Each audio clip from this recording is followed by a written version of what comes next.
Tonight's fourth and Cushing Gavin Award is in the labor attorney category. Shelley Kroll, who's a partner at Siegel Reutman.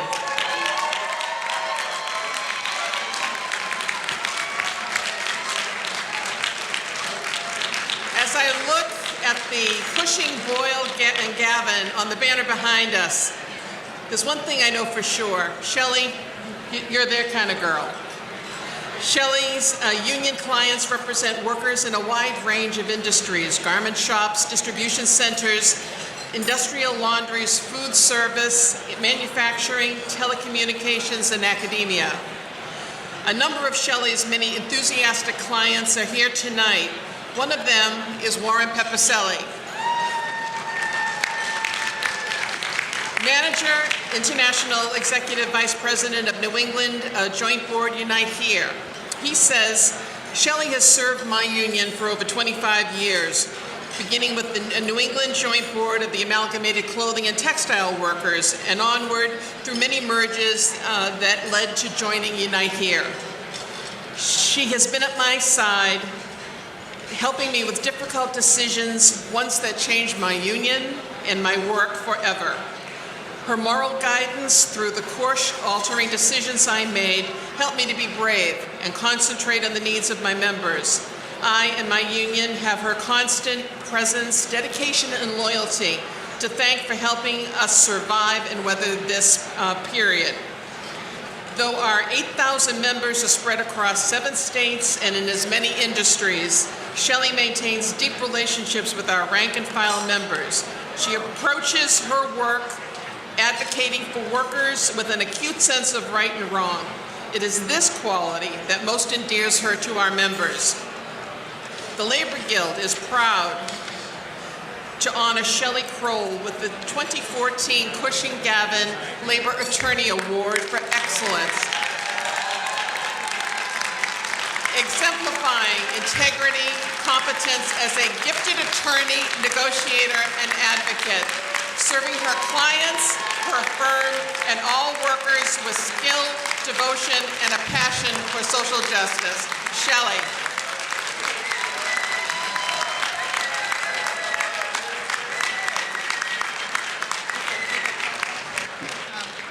Okay.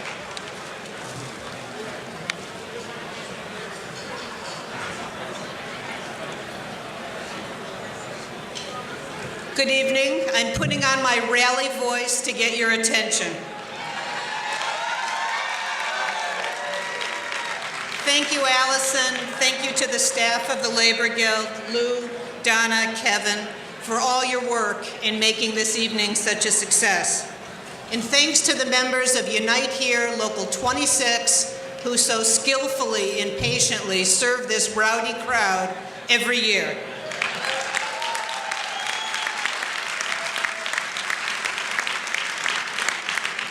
And finally, congratulations to my fellow awardees. It's a privilege to be within your ranks. It's truly an honor to be recognized by my peers for work that is so often a reward in itself.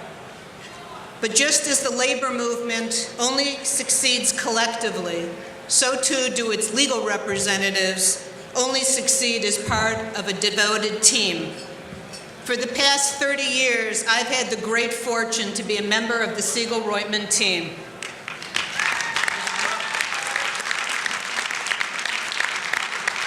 This award, which 4 of my partners have received in the past, is really a tribute to our entire law firm, to my partners, my colleagues, and our dedicated support staff, especially my incredible assistant, Teresa Sullivan,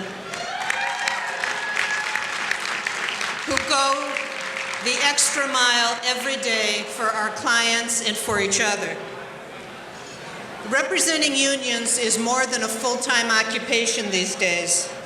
And since the day I graduated law school with my baby son Ben in my arms, my husband Rich, an exceptional teacher and an MTA member, has made it possible for me to meet the demands of the job while knowing that the home front is under control.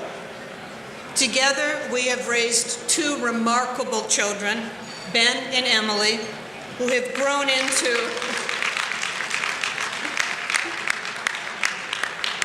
who have grown into compassionate and caring adults dedicated to righting the wrongs that plague us, you are my inspiration. If I am effective as an advocate for unions, it is because I have learned from the best. I want to acknowledge and thank the New England Joint Board of Unite Here, the UAW, the CWA, the Wellesley College Maintenance and Service Workers, the AAUP, and the other unions that I am privileged to work with. You have taught me what a commitment to workplace justice means, whether in the kitchens, in manufacturing plants, industrial laundries, or the halls of academia. Like many union lawyers representing labor, has been much more of a calling than it has a profession. When I was growing up in Detroit, unions were widely respected. In my family, they were revered. One of my most vivid childhood memories is my otherwise gentle father yanking me off a city sidewalk because I was about to inadvertently cross a picket line.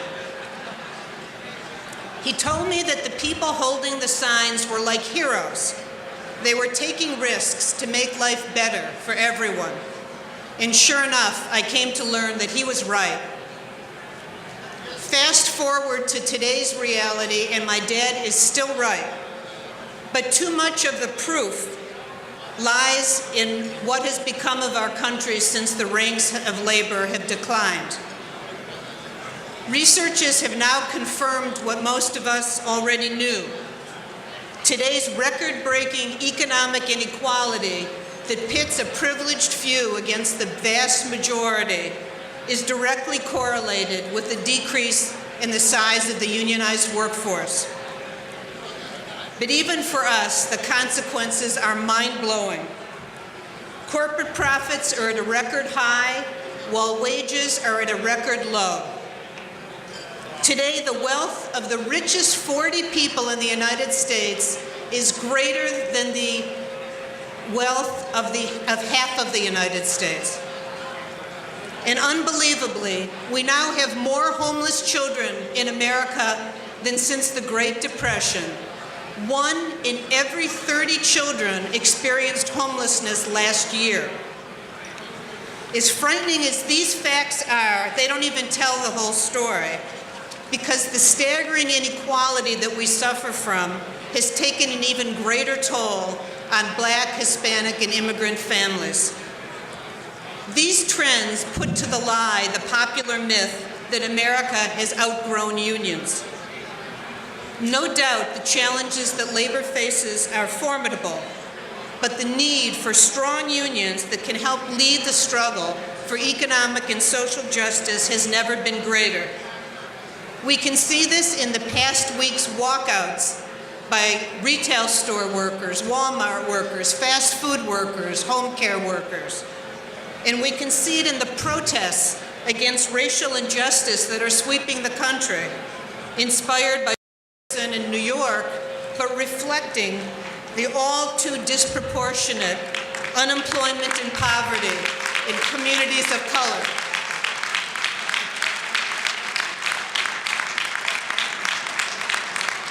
Even concerned business leaders are sounding the alarm about corporate greed. In a headline in a recent edition of Business Insider, a self-avowed union-hating journalist proclaimed, "Maybe it's time to face the fact that we need unions." Well, we know in this room that it's well past time. But for those who may believe that business can no longer afford unions, just take a look around this country and ask yourselves whether, as a democracy, we can afford a future that does not have strong, vocal, and empowered unions. Thank you.